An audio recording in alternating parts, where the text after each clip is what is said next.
and smell the flowers. But today on Studio 10, we're telling you how to stop and arrange the flowers. To help us with that are our friends Becca and Kate from Sparrow Bloom. Joining us now in studio. Welcome, how's it going? Good, thanks for having us. Yes, well thank you for making our studio smell good. That's the first step, but also making it look very pretty as well. We are super excited because flowers obviously always just draw people in and they're gorgeous to look at, but now you're kind of opening it up where people can learn on how to kind of arrange them into in a beautiful setting. But Sparrow Bloom is blooming literally in downtown Lansing. Before we dive into the arrangement, talk a little bit about what you're able to do with flowers for the community. Yeah, so we started in our own yards actually growing flowers. So not only designing flowers is important, but growing flowers is important. And so we started during the pandemic to spread some joy. So really, flowers, the basis for us is joy and community. And so as we've opened our shop, we really wanted to continue that. And we do workshops and we do all sorts of other pop-ups and stuff. So yeah, joy and community. I like that. I like that. And one of those classes, those workshops that you're doing is a kids flower arranging class coming up. What made you kind of feel like, hey, you know what? We should have the kids and teach them how to arrange flowers. So Becca's actually a teacher, and I homeschool my kids, so this is just part of who we are. We love teaching kids in general, but then just getting to express this artistic flair. Not everyone is a drawer.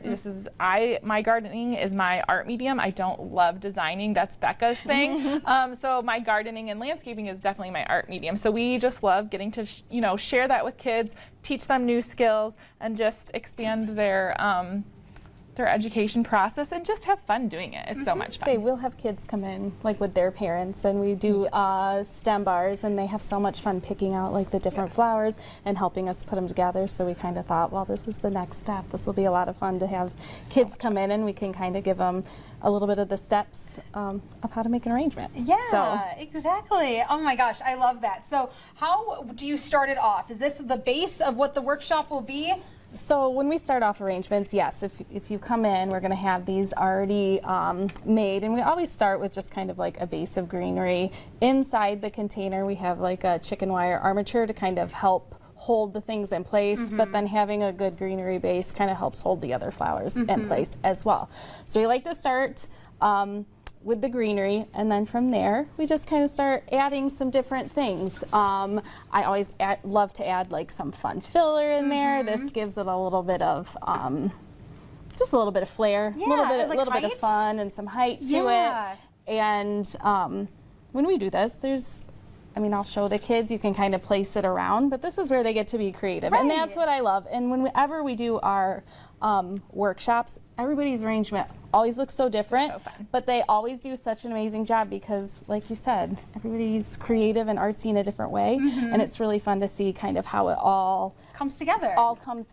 At the end. So, and it's like a learning process of figuring out like how an arrangement is built, but also recognizing these flowers. So maybe when they're walking around and you're creating new memories or moments with these kids that they can have with their parents. They're like, oh wait, that's the flower that we put this in here, or that sort of thing. Yep, whether they're wandering through their garden or their grandma's garden or the grocery store and they recognize something, we love that. And the reason why we start also at the base is it's really forgiving. So as long as you have, like Becca does such a good job making it really fun and flowy, so then they can just have fun with the flowers and we don't have to be as like, hey, put this there, they just can have fun. Yes, I love that. Forgiving flowers. Forgiveness. That's so cool. But like something like this, that's what it'll look like kind of at the end? Yeah, that's kind of what we're going to work at. We're going to have like, in design world, we've got different types of flowers that we use. We've got more like focal flowers, we've got line flowers, we've got fillers, so we're going to be able to talk to the kids about that and kind of the placement of them when you're doing an arrangement. So how can people sign up for the workshop? Yeah, you can head to our website. It's sparrowbloom.com. It is Wednesday from 4 to 6. Perfect. And we have the information at the bottom of your screen with the website and where you can find all that information so you can mark the calendars, because this sounds like so much fun to do. Family, friends, it'd be a great thing to do. So thank you so much. I'm going to stop and smell the flowers one more time, but thank you both so much for coming in. Thanks for having us.